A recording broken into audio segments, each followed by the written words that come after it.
বৃন্দা দেবী তখন সেখানে থেকেছে, কারণ সেবা করার জন্য সেবক বা সেবিকা প্রভু যেখানে থাকবে তিনি সেখানে থাকবেন।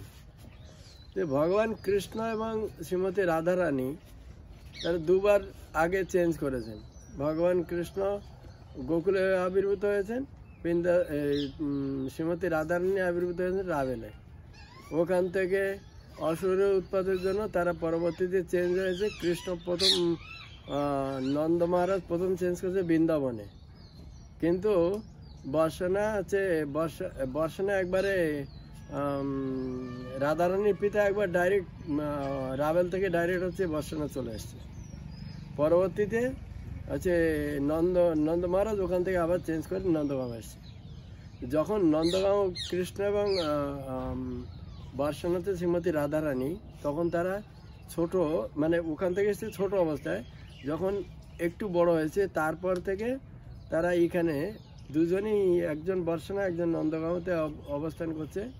কিন্তু তাদের যে এই যে আচার্যরা অষ্টকালীর লীলা মানে কৃষ্ণ এরকম সময় সকালবেলা ঘুম থেকে ওঠার পরে গোচরণে বেরোয়।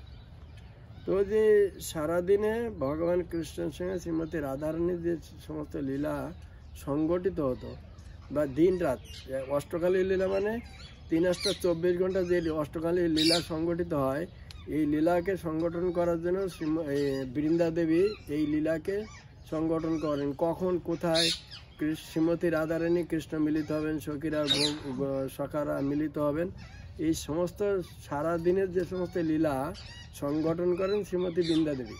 হ্যাঁ, এবং পৌনমাসী হচ্ছে এখানকার এই বৃন্দাবনের এই পৌনমাসী দেবী হচ্ছে গাইড করেন, আর বৃন্দা দেবী সংগঠন করেন। ঠিক আছে, তো এইভাবে বৃন্দা দেবী যেহেতু নন্দগাঁও বর্ষণা কাছাকাছি, তো ওখানে বৃন্দা দেবী এখানে অবস্থান করতেন। ম্যাক্সিমাম টাইম বৃন্দা দেবী এখানে অবস্থান করেছেন, করে এখানে তিনি ভজন করেছেন এবং শ্রীকৃষ্ণ এবং শ্রীমতী রাধারানীর লীলা সংগঠন করেছেন। কিন্তু এটা 5000 বছর আগে, এবং এই কুণ্ড হচ্ছে উনি স্নান করতেন। এটা শোনা যায় হচ্ছে শ্রীমতী রাধারানী গুপ্তভাবে এসে শ্রীমতী মানে বৃন্দা দেবীর সঙ্গে মিলিত হয়েছেন বা ইয়ে করেছেন।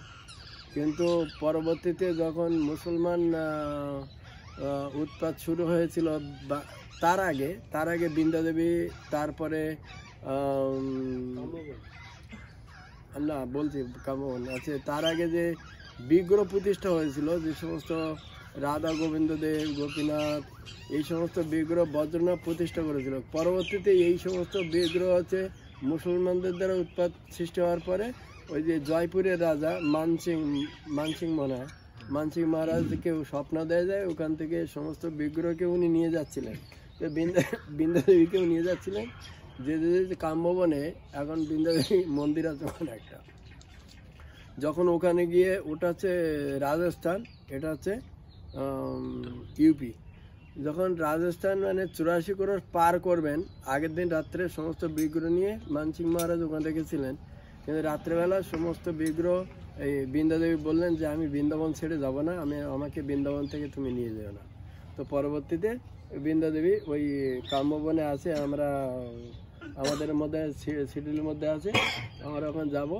তো ওখানে বৃন্দা দেবী থেকে গেছে, ওখানে আছে রাধা গোপীনাথ বিগ্রহ আছে, সব আছে ওখানে।